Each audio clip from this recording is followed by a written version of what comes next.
Taboo topics. In this supercharged age of information, what's off limits? What question would raise an eyebrow with you? How old I am.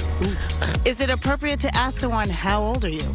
51. Hey, looking good, girl. But the need for real connection is in demand now more than ever. Being able to express yourself does help relieve the mind and the soul. We are intensely social creatures, and this concept of belonging to a group, from an evolutionary standpoint, helped us survive.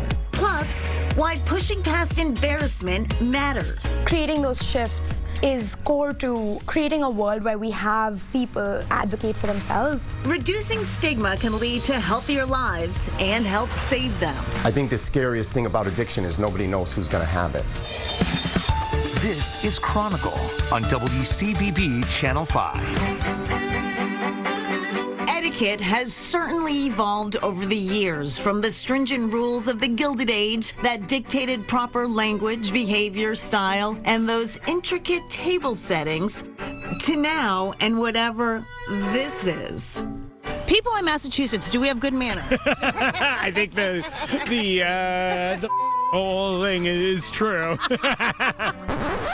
Despite a noticeable decrease in decorum, there are still topics that are considered taboo. It's not appropriate to ask a woman her age. But a man, it's fair game? Yes. What about asking about people's salary? Yeah, no, I wouldn't ask. No. On my table, I don't talk politics. To take the pulse of the people, we didn't have to go far. Right down the street from our studios, outside the Sudbury Farms in Needham, there was a clear consensus. One question you should never ask. I would hesitate to ask if somebody's pregnant. Are you pregnant? Can I admit something? Yes. I made that mistake once, and never again. Even New Center 5's Ben Cimino is capable of the occasional social stumble. But then I got the explanation from my wife, who you also know, who was like, don't do that again. If you find yourself on the receiving end of a question you don't want to answer, etiquette expert Nikki Sawney's advice is to pause, then pivot gracefully. You have three choices. You can gently deflect, you can add humor, or you can be confident and show your limitations. You don't need to apologize, don't over-explain. Just keep it gracious, keep it warm, and keep it respectful. Welcome, thank you for coming. Sawney founded the New England School of Protocol in 2018 after she noticed her sons weren't learning important life skills at school. Now she teaches soft skills, interview prep, and dining etiquette to build confidence in students of all ages. Without these skills, it will be more of a me society versus a we society. At large, interpersonal relationships are suffering at the hand of digital dependence. But by how much varies by age, and that same categorization can shape what is and is not taboo. Baby boomers were the generation of curiosity. They would ask you all kinds of questions because that was their way to connect and care. Generation X, they're the latchkey, independent, pragmatic generation, private but not secretive. The millennials are born in the era of the internet and social media, and they're very transparent.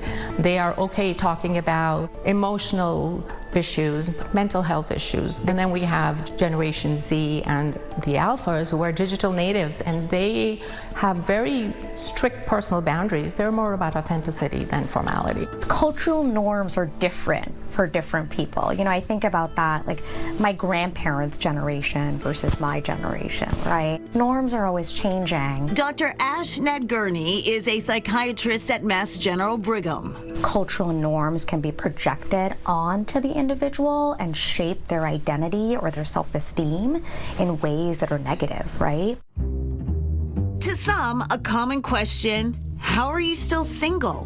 When are you getting married? Are you going to have kids? Is a crushing intrusion to others. Shame involves this process of recognizing what are the social and cultural norms and this internal self-judgment and that thought, I am not worthy. I am fundamentally flawed. Even with the best intentions, mention of certain topics can have an adverse impact. The neurobiology of both shame and embarrassment is that when one realizes that you're out of step with social norms, that activates these higher level cortical structures. Then, in our brain, that threat detection system is triggered. That's our limbic system.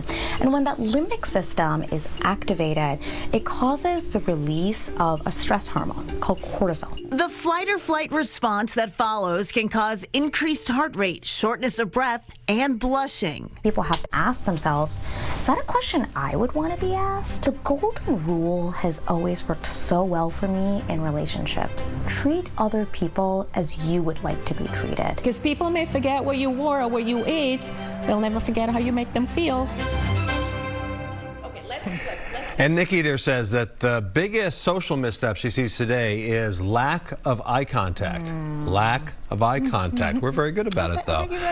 The other fun etiquette piece she mentions is that if somebody asks you to pass the salt, always pass the salt and pepper. They are a pair, and they should travel together. I did not know that. I didn't know that either. But, okay, and there's so many taboo topics that we didn't even get to, like weight loss and the rise of GLP-1s. Can you ask someone if they're using or not? Parenting, we've all gotten unsolicited advice. And to just think before you speak with kindness. We could all use a little bit more kindness in our world. We'll take that.